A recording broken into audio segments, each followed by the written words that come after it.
We need a new system. We need a new society. We need to demand that which may have sounded impossible even a few weeks ago, but is not only realizable, but an imperative necessity.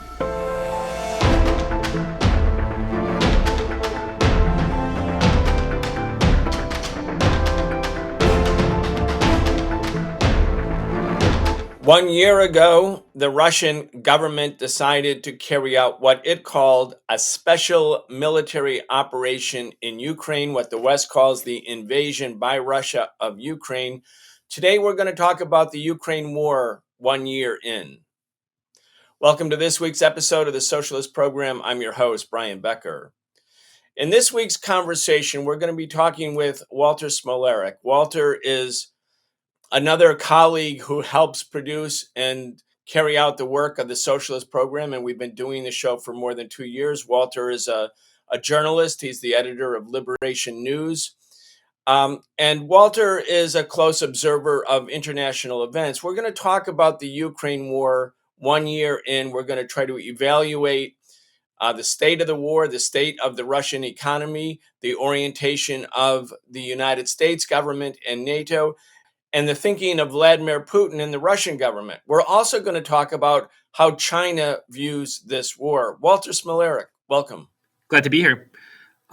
Well, Brian, I wanted to start by getting your thoughts about Joe Biden's recent trip to Kiev. I mean, he marked the 1 year anniversary or the near 1 year anniversary of the beginning of the war by traveling to Kiev. He announced a major new weapons shipment valued at $500 million, in line with the U.S. policy from the beginning of the war of just pouring more and more and more weapons into the war zone. He was also visiting Poland, which is a country that's taken a particularly hard line, a NATO country that's been pushing for the shipment of tanks, advanced fighter jets to Ukraine, always sort of the most escalatory policies. So this was a very aggressive, hostile, escalatory move by Joe Biden to visit Kiev, to visit President Zelensky. What's your take on the significance of this trip coming on the eve of the 1 year anniversary?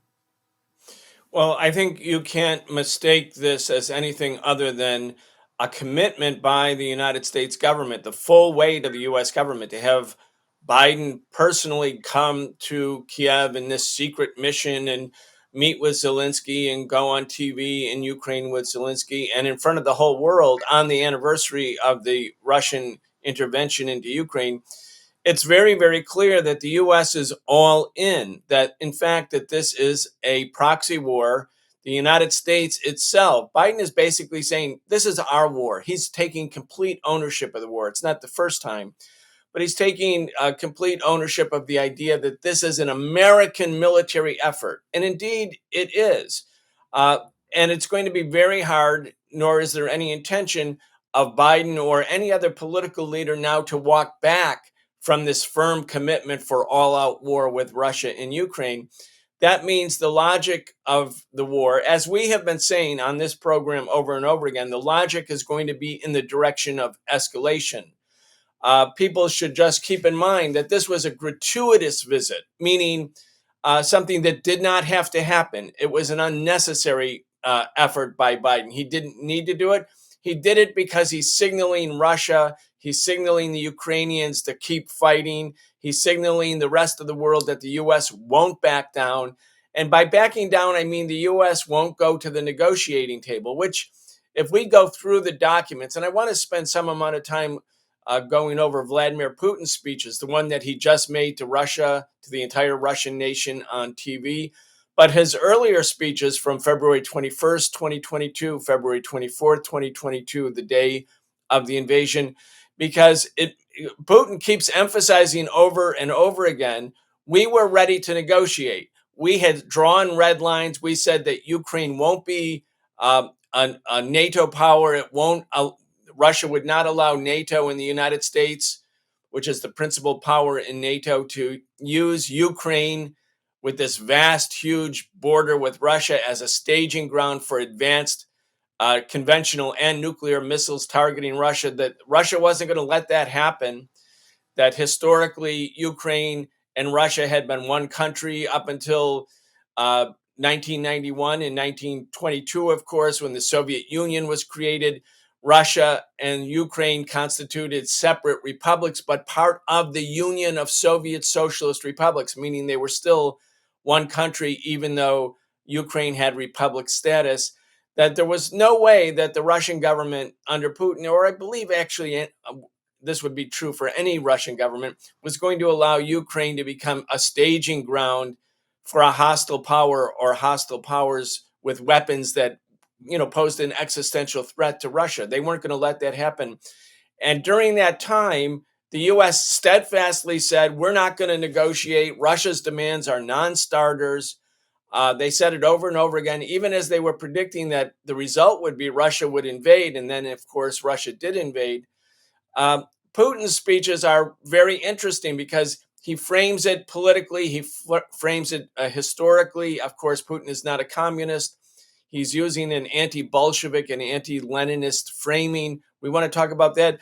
But the most important part about what Putin's speeches are trying to indicate is that the Russians were trying to come to a negotiated settlement, and they were rebuffed over and over and over again, and then expected a major Western sort of acceleration of the struggle in the eastern part of Ukraine. And it was under those circumstances that they decided to militarily intervene.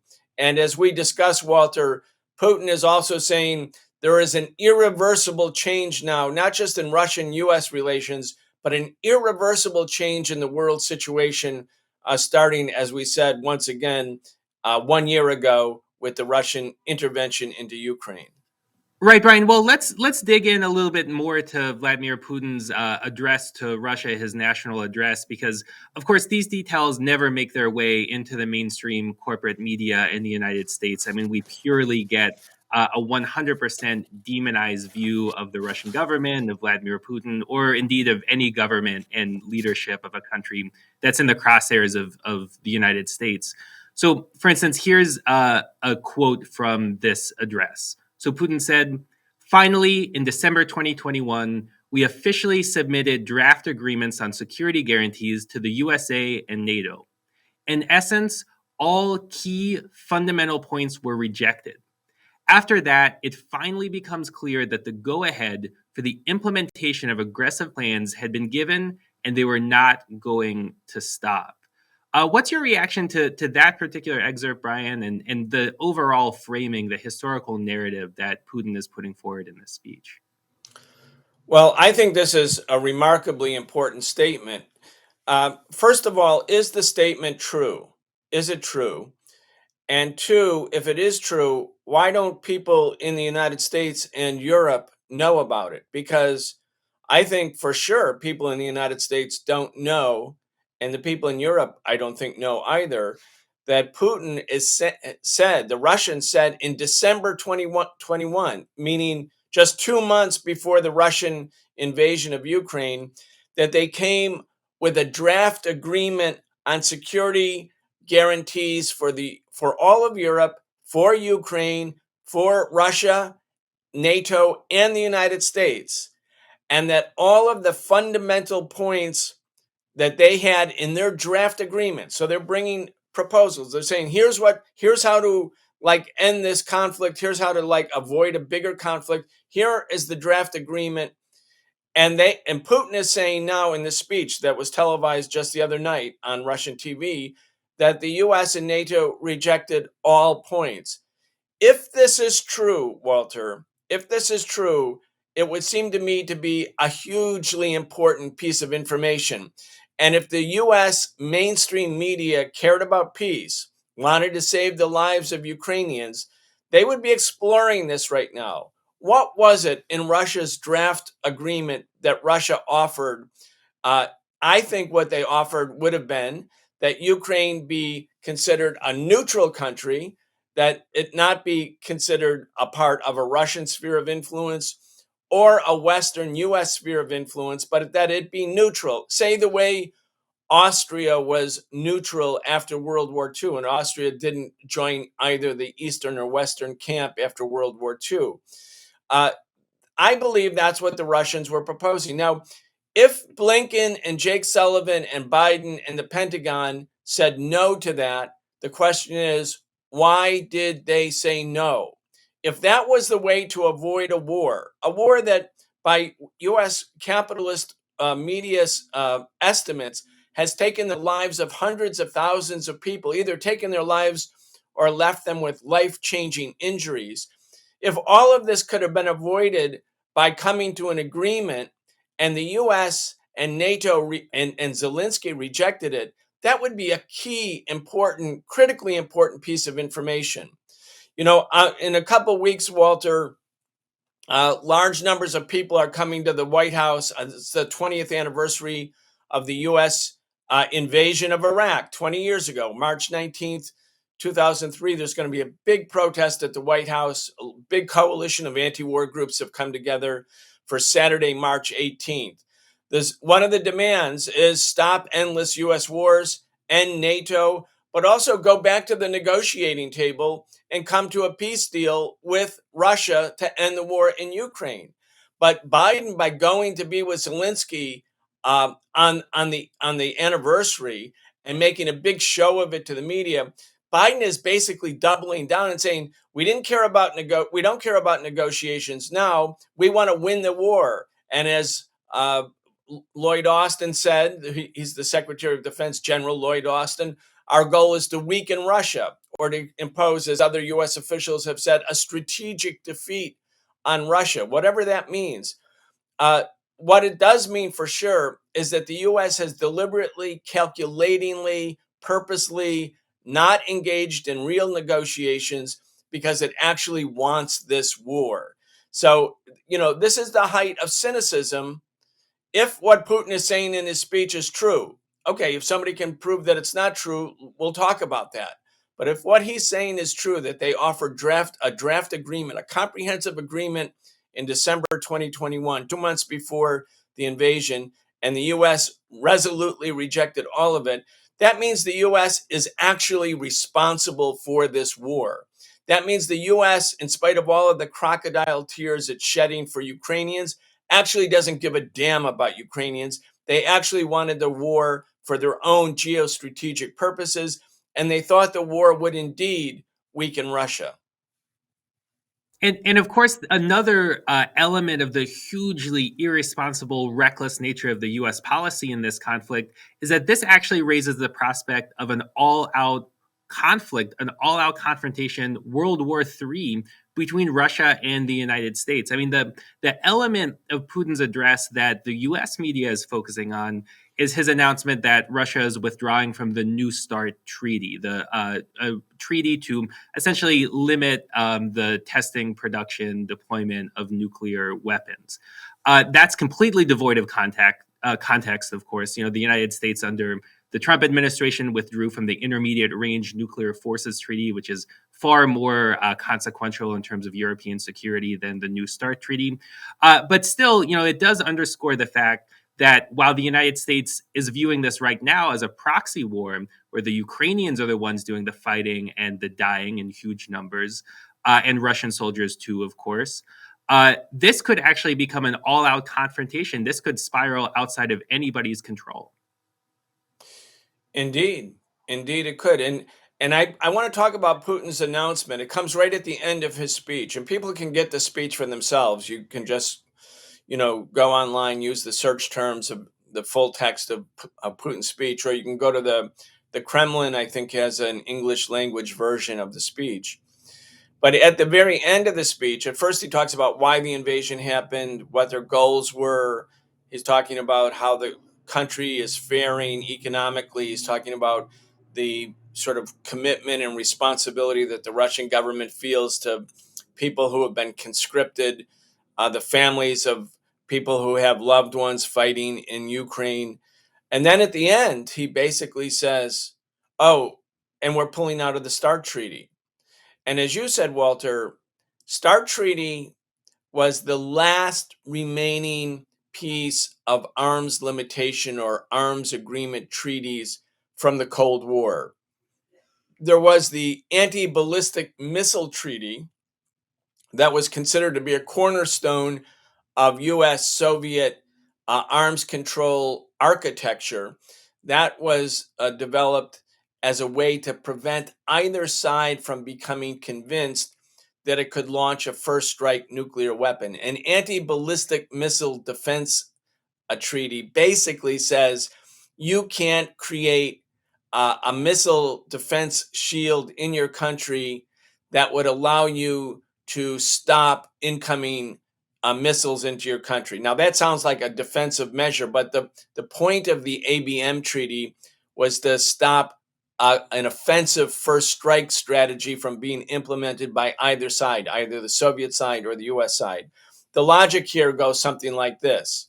If a country can launch preemptively a first strike nuclear attack targeting the missile silos of the enemy and take out, say, 95% of their military capacity in the first strike, but they still have 5% of their missiles that are still intact and can be launched in retaliation. A missile defense shield, while it couldn't pick up 100% of incoming missiles if it was the full arsenal, might be able to pick up the 5%. And so having outlawed missile defense shields, it's basically the Soviet Union and the United States were saying, we understand that nuclear war has become unwinnable, that if either side launches it, it will mean probably the extinction of the human species as we know it and all living things on the planet Earth. We're going to create this arms control architecture so that neither side actually comes to the conclusion at some point later under some other administration that they can win a nuclear war. In 2002, George W. Bush abolished the ABM. Didn't abolish it, the US left it. And then the US started creating missile defense shields in Europe, in Poland, in Romania. In other words, they said at that time, Walter, I think you can correct me if I'm wrong, but I think they kept saying, well, we want to catch possible incoming Iranian missiles, which of course is a joke. The real purpose was to start to create a missile defense architecture by NATO in the Eastern European, Central European countries that were formerly Soviet and Russian allies when they were led by socialist governments. So Bush abolished or left the ABM, and Putin said about 10 years after that was a game changer for the Russians. Then the U.S., as you pointed out, left the INF treaty during the Trump era. INF was prohibiting the placement of short or medium range missiles that had a flight time of about 6 or 7 minutes to their targets that might be 300 to 450 miles away. That was important because the U.S. under Reagan had been encircling the Soviet Union with exactly those kind of weapons. That led to the massive anti-nuclear movement, the freeze movement in Europe in the 1980s. But it led also in 1986 to a treaty signed by Gorbachev and Reagan in Iceland to do away with those kind of weapons. In other words, destabilizing weapons because they had such a short flight time. The other side couldn't defend against them. It would put all of the defense on a computerized automatic trigger response, meaning it was a destabilizing weapon. So the US and the Soviets signed that treaty in 1986. And then under Trump, the US left it. The US has also been violating basically the Outer Space Treaty of 1967, whereby both the US and the Soviet Union pledged that they would not militarize outer space and use outer space as the new high ground. And now the only treaty left was the START Treaty. And basically, Putin said, we're leaving the START Treaty. It's no longer applicable. We're not going to violate the treaty. But if the US and NATO start to violate it, we no longer feel compelled to adhere to it. So you're right. We're moving step by step by step in the direction of a nuclear confrontation. And, at a certain point, when the US adopted major power conflict as its operational strategy and doctrine, and that happened in 2018 under Trump, but has not been reversed by Biden, in fact, has been reinforced by Biden. Major power conflict as a doctrine actually becomes a self-fulfilling prophecy because as the US readies itself, prepares itself, and also engages in actions both in Ukraine and Taiwan, which clearly demonstrate that it's ready for and is already engaged in major power conflict as a proxy with Ukraine and with Russia. this becomes a self-fulfilling prophecy. We are moving in the direction of major power conflict by the biggest nuclear powers in the world. Just so people understand the dimensions of the nuclear weapons, the US has about 2,700 nuclear weapons that are ready to go, meaning they're either on airplanes, the B-1 or B-2 bomber, B-52 bomber, or they're in missile silos, intercontinental ballistic missile silos, or they're on submarines. And any one of those Trident nuclear submarines, and there's 12 of them, every submarine has 120 nuclear warheads that can devastate, destroy simultaneously 120 different cities. One submarine. So these are United States is ready to go, but in addition to the operational weapons, it has another 5 or 6 thousand nuclear weapons that are ready, could be made operational within a very, very short amount of time. So both sides are armed to the teeth with nuclear weapons, and the U.S., the Biden administration, having rejected, if it's true, Russia's offers for a comprehensive agreement in December 2021, prefers to play nuclear chicken with the other major nuclear power in the world. Really disgusting. Such an unbelievably dangerous situation for every human being on the planet. I mean, every person on Earth has an interest in seeing this policy of constant escalation pursued by the U.S. government come to an end. So, of course, there's the military dimension to the conflict, which is primary. But this conflict is also playing out in the economic arena. When the war started in February of 2022, there was a comprehensive sanctions regime imposed on Russia by the United States and by the major Western European powers, as well as Japan. Japan heavily sanctioned Russia too. That was widely expected to cause an economic depression in Russia. A total economic collapse was widely predicted, widely expected. But the news just came out within the last couple of days that, in fact, last year, Russia's economy shrank only 2.1%. Only 2.1%. In fact, a relatively mild recession, not total economic catastrophe as was predicted. What happened? Why has Russia been so resilient, and what consequences has that had for the world? Well, I think it is pretty surprising, and I think it must have surprised the United States. It doesn't mean that Russia hasn't been impacted negatively by the sanctions. I mean, Russia has been basically evicted from the world economy. The Nord Stream 1 pipeline, the Soviets earlier, before Russia became Russia only and not the Soviet Union, the Soviets had built a pipeline and then a second pipeline uh, to Europe to bring natural gas. That was gas coming from Russia or Russian territories. Then there was Nord Stream 2, the latest additional pipeline.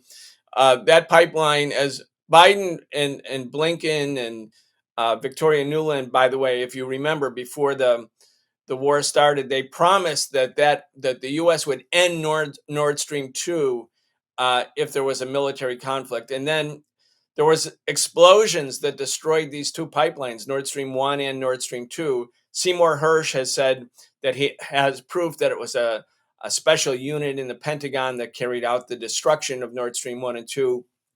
The American officials were celebrating after its destruction. Weirdly, the American media started to blame Russia for blowing up its own pipeline, which is, of course, ludicrous and bizarre. But in wartime hysterical media coverage, like anything goes. But the loss of Nord Stream 1 and Nord Stream 2, these are big losses for Russia. The fact that Russia couldn't have other normal transactions with what would be its natural trading partners in Europe, especially Germany, that undoubtedly is very impactful. Because of the conscription in Russia, also a number of Russians who are especially middle class people with professional skills who have the means to avoid the draft by leaving the country. That we know that happened. So there's been undoubtedly negative economic consequences, but it's quite right what you're saying, Walter. It wasn't the catastrophe that the U.S. was predicting. And Russia was obviously preparing for a plan B in the event of this developing into an all out conflict. But but most notably, and by that I mean, in other words, stockpiling materials, making alternative trade plans, maybe making alternative arrangements with China, with India, with parts of the third world. And I want to talk about how the third world and Asia, the so called third world, the global south, let's call it the global south, has viewed the Russian Ukraine war and the U.S. proxy war with Russia in Ukraine, how they are viewing it. Not just the people, but also the governments are viewing it quite differently than the way it's being presented or viewed in Europe or the United States.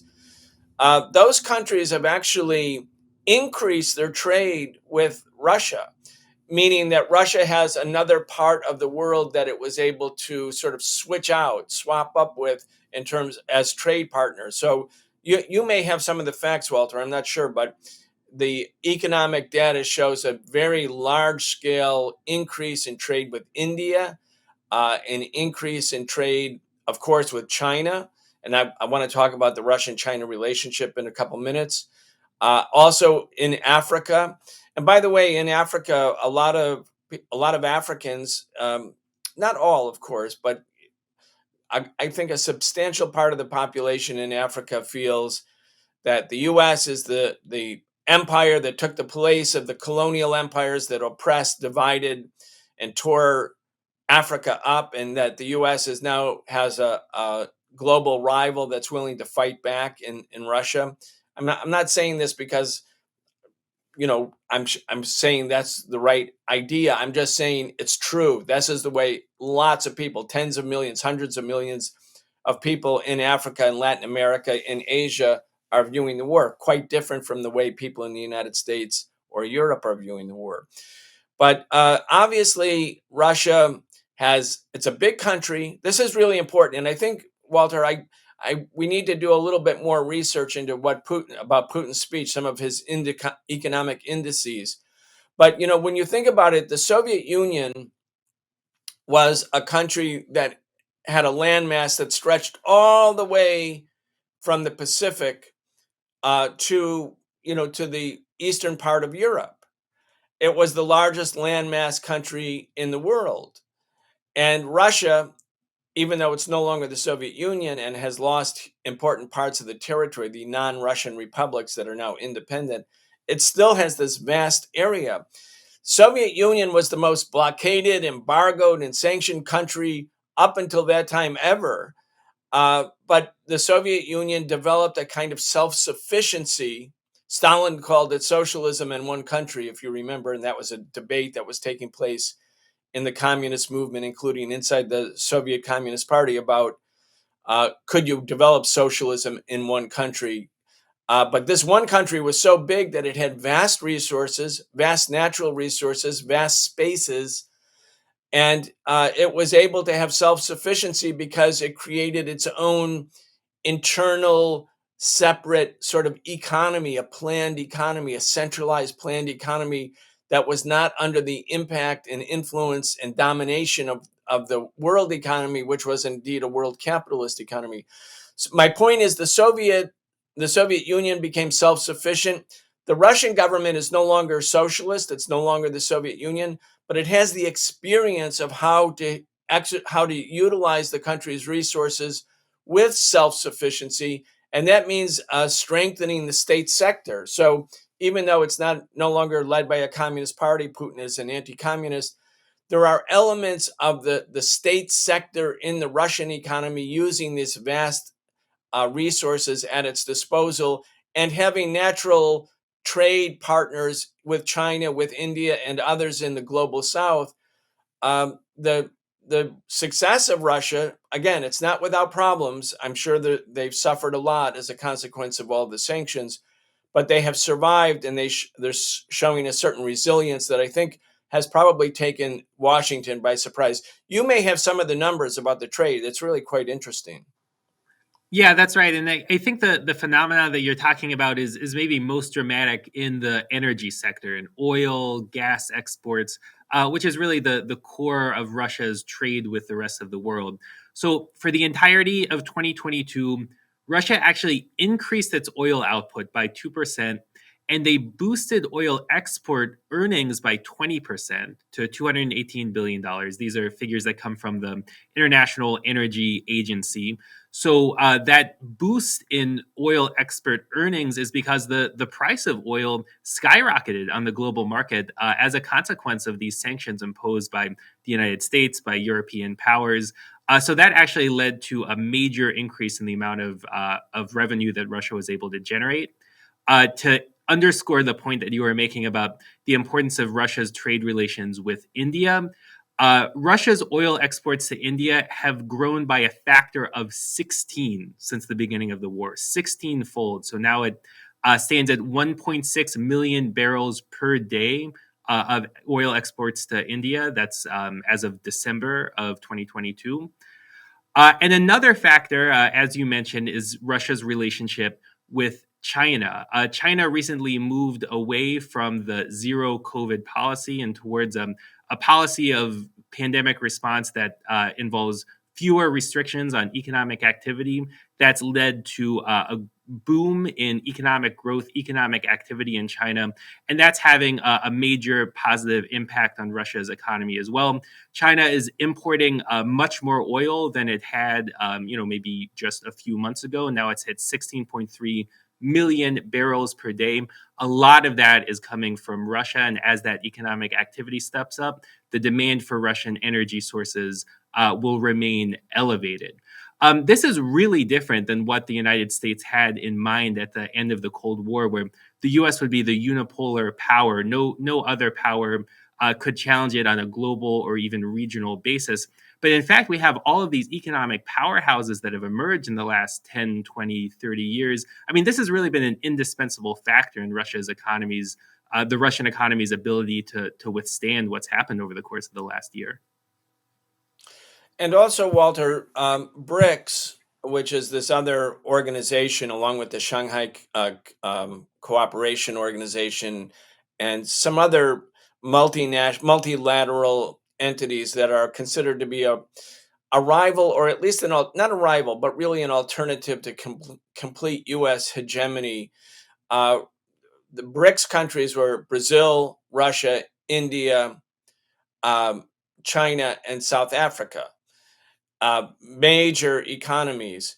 Now, under Bolsonaro, it was a question about whether Brazil, which is, of course, the largest country in Latin America, was going to sort of just be a stooge of the United States, the way the NATO countries are, or the way Zelensky is. But Lula won. And Lula, too, the U.S. was trying to kind of conscript the new Brazilian government to go in a different direction. But I think what Lula did and what Lula said, and the attitude of Brazil and especially South Africa, of course China, very noteworthy in terms of other countries that don't want to live under unipolar U.S. domination, and so they've taken a different tack towards the war. Not that they're for the Russian military invasion, but they're definitely taking a different tact. Yeah, I mean, just to review a couple instances of that. I mean, right now there are military exercises going on between the Russian and South African navies. Major large-scale naval drills that the South African government was under a lot of pressure to cancel, but they refused to do that. And the South African foreign minister has actually made many comments since the beginning of this conflict about how her country will not be bullied into choosing sides by the United States.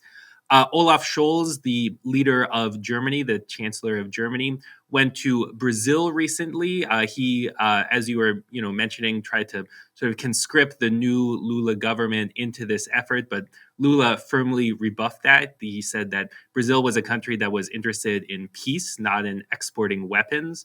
The president of Mexico, Andres Manuel Lopez Obrador, has similarly spoken out strongly against NATO's overall role in this conflict, making sort of broad geopolitical critiques as well.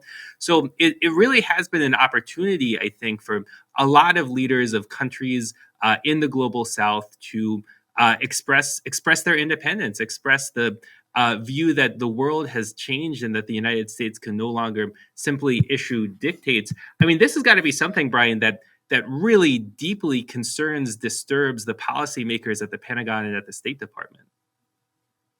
Indeed. And the BRICS country, it's not like the old socialist camp where there was an ideological component to the unity of the socialist camp. So it was the Soviet Union and China, North Vietnam, North Korea, the Eastern European governments that were led by communist parties, then Cuba, after the 1959 revolution.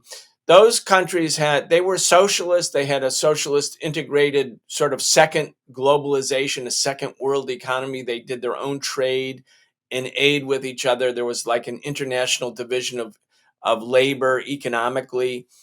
And there was a cohesion because they were led by communist parties, and they, at least on this, least officially, all said that they're socialists or communists. So there was this ideological component to that camp.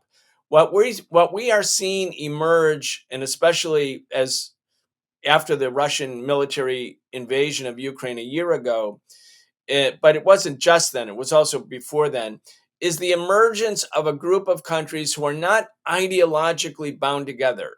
Again, China is led by the Communist Party of China, led by Xi Jinping. Russia is United Russia, led by Putin. Putin is an anti-communist. He's, denounced Lenin and Lenin's nationalities policies a year ago when he announced the invasion or the intervention into Ukraine. They're not ideologically the same, but they're major countries, they're developing countries or stronger countries. They're strong enough to be independent. They're big enough to be independent. They don't want to be dominated by the United States. And so they're being brought together, sort of not based on ideology, even though it appears a certain symmetry to the old, post World War II, two camps world. It's not like that. And China doesn't want to be just in a camp of socialists. China has basically a nationalistic foreign policy, but there's a congruence, a conjunctural congruence of interests that bind them together. And with that said, Walter, I want to make mention of the fact that the other really interesting thing that is developing right on the anniversary of the war, you have Biden going to Ukraine, basically telling the rest of the world that Ukraine is now an extension of American power, or at least a part of an American sphere of influence. And the US is completely committed to winning the war for Ukraine. You have Putin as the leader of Russia going on TV talking about what's going on with the war, but also announcing that there is as he put it in the first sentence of his speech, a radical and irreversible change in world politics, meaning the end of the unipolar era that started with the collapse of the Soviet Union and the socialist camp. So Putin is talking about it, and then the Chinese government's Ministry of Foreign Affairs, not the party, not the Communist Party, but the Ministry of Foreign Affairs, issued a statement, also timed to coincide, I believe, with the anniversary of the invasion. Maybe it's coincidental, I don't know, but it's hard to think that. The headline of this new document, and people should get it for themselves. You should read it. Everybody should read it. It's called U.S. Hegemony and Its Perils. And it's got a table of contents: political hegemony throwing its weight around. This is talking about the U.S. This is the Chinese foreign ministry. The U.S. Chinese foreign ministry used to talk like this in the 1960s, but it hasn't talked like this in a long time. Chapter 2, military hegemony, wanton use of force, again by the U.S. Economic hegemony, looting and exploitation. Technological hegemony, monopoly and suppression. Cultural hegemony is chapter number 5, spreading false narratives. Walter, this is an incredible document. This is an all out comprehensive statement by the Chinese Foreign Ministry accusing the US of attempting to be a hegemon, a unipolar power. And they say it's a peril to the world. And they review all of the crimes of US imperialism and all of its efforts to suppress countries, impose economic sanctions, seize the assets of other countries. They talk about the war in Yugoslavia, the war in Afghanistan, the war in Iraq, the destruction of Libya, the proxy war in Syria. It's really a remarkable document. And then it goes through the entire history of the United States and cites like 400 different US interventions, most of which are in Latin America or in the Americas, but are far flung in Korea, Vietnam. It's like an anti imperialist document from the Chinese foreign ministry. And ever since China was sort of integrated into the world capitalist economy, ever since China was allowed into the World Trade Organization, not ever since, but for those years, the language of the Ministry of Foreign Affairs was very mild. It was the most radical thing would be kind of win-win. Our advance doesn't come at your expense, meaning you're the U.S. empire. Can't we be friends? You know, the kind of this yearning for normal relations. Well, if China is now describing U.S. hegemony as the principal problem in the world, that means the Chinese government has taken a decision. And I think you could see also by Blinken's uh, uh, meetings with the Chinese foreign minister, I think it was the foreign minister or Chinese diplomats in Munich this week, the U.S. is on the path to taking a very, very hard line. All of the media headlines are the U.S. must prepare for war with China in Taiwan. Uh, we now know that the U.S. has been secretly training Taiwan's military forces. And Taiwan, at the same time, has been acknowledged by the United States in the Shanghai Communique of 1972, reaffirmed in another communique in 1979, reaffirmed a third time in a communique in the early 1980s, that Taiwan is part of China. And yet the U.S. is developing a military strategy around Taiwan, an island that it acknowledges as part of China. It's such a flagrant, provocative way to carry out relations with China. It makes it almost self-fulfilling again, because Taiwan is the cornerstone and has always been the cornerstone of the normalization of US Chinese relations. Anyway, this is a remarkable document, US hegemony and its perils. I haven't seen anything coming from the Chinese Ministry of Foreign Affairs like this in a long time. It shows that the Chinese, Walter, have come to the conclusion, not that they were for the Russian invasion of Ukraine, but if US imperialism and NATO are able to defeat Russia, which is their goal in Ukraine and beyond, that just accelerates the coming war between the United States and China. And so the Chinese, while they say we want a negotiated settlement, and I believe they really do, they want the war to end, they also don't want and are committed to Russia not being defeated, because it just means that the theater of war, because there's an endless US imperialist war drive underway, the war will move from the Ukraine, from Eastern Europe to the Pacific, and it'll be towards China. Anyway, a remarkable statement from the Chinese government. Yeah, Brad, let me just read one excerpt from it that I think underscores the point that you're making about what a sweeping critique this is. So this is under the section military hegemony. Since it gained independence in 1776, the United States has constantly sought expansion by force. It slaughtered Indians, invaded Canada, waged a war against Mexico, instigated the American Spanish War, and annexed Hawaii. After World War II, the wars either provoked or launched by the United States included the Korean War, the Vietnam War, the Gulf War, the Kosovo War, the war in Afghanistan, the Iraq War, the Libyan War, and the Syrian War, abusing its military hegemony to pave the way for expansionist objectives. In recent years, the US average annual military budget has exceeded 700 billion US dollars, accounting for 40% of the world's total. So I completely agree with you. I mean, quite a remarkable document. And it really shows that this is the crux of a global conflict, a global struggle. And the question is, will the United States, will US imperialism maintain its stranglehold over the entire planet in the 21st century? Right.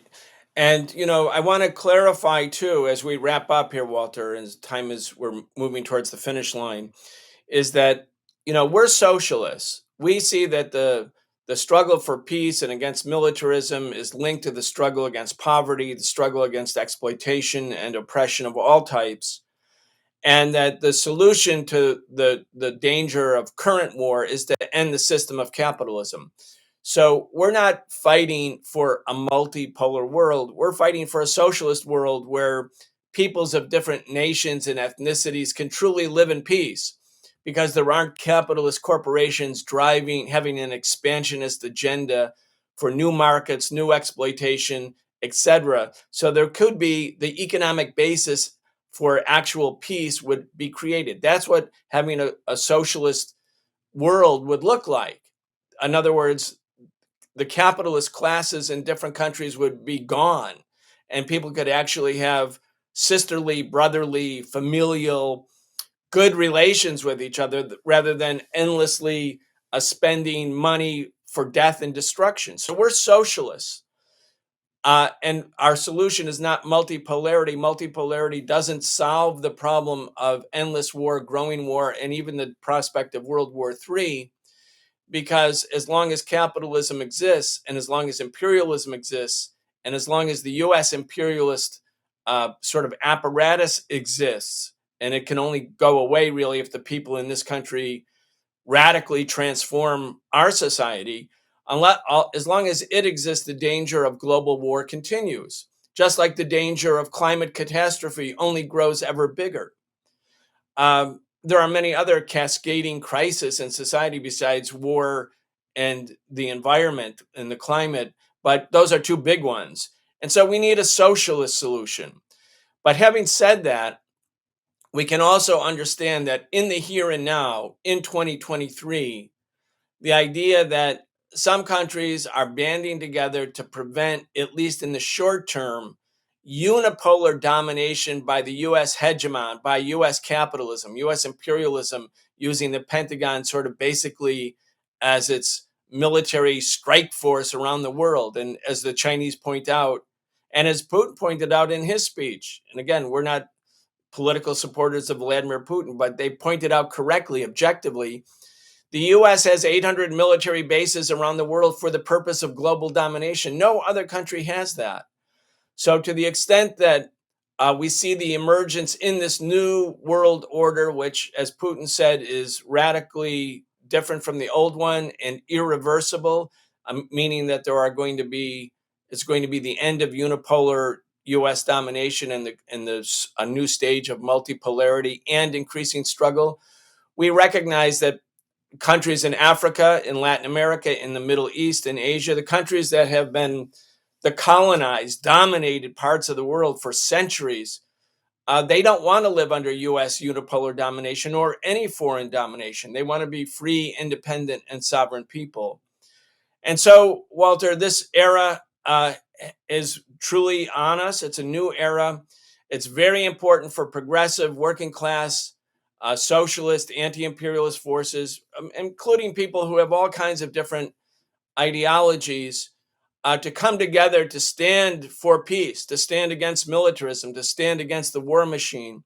And I want to urge everyone who's watching this show or listening to this podcast, come to Washington, D.C. on March 18th, 12 noon at the White House. We're going to have a march. We're going to have a major rally. It's going to be a broad coalition of organizations. If you're in San Francisco in the Bay Area, there's going to be a demonstration, a similar sister demonstration there. A large number of organizations are working together for this.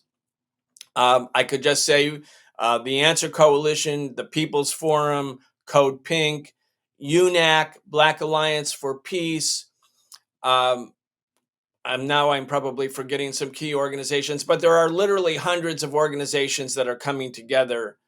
And if I haven't mentioned you, I apologize. Coming together to stand together against imperialism, against militarism, against war, and for social justice. And so we urge everyone on the 20th anniversary of the Iraq War, say no to endless U.S. wars. Join us at the White House, 12 noon, March 18th. And if you want more information, if you want to see about transportation from your area, how to get there, if there are buses or car caravans coming, go to the website answercoalition.org. There are many other websites of the anti-war groups that will also have similar information, but I'm part of the Answer Coalition, so I know that you can go to our website, answercoalition.org, but become part of this new movement. We're going to keep this discussion going. You're listening to the Socialist Program. I'm Brian Becker. We were joined today by Walter Smolarek. Walter, thank you so much. Thank you for having me.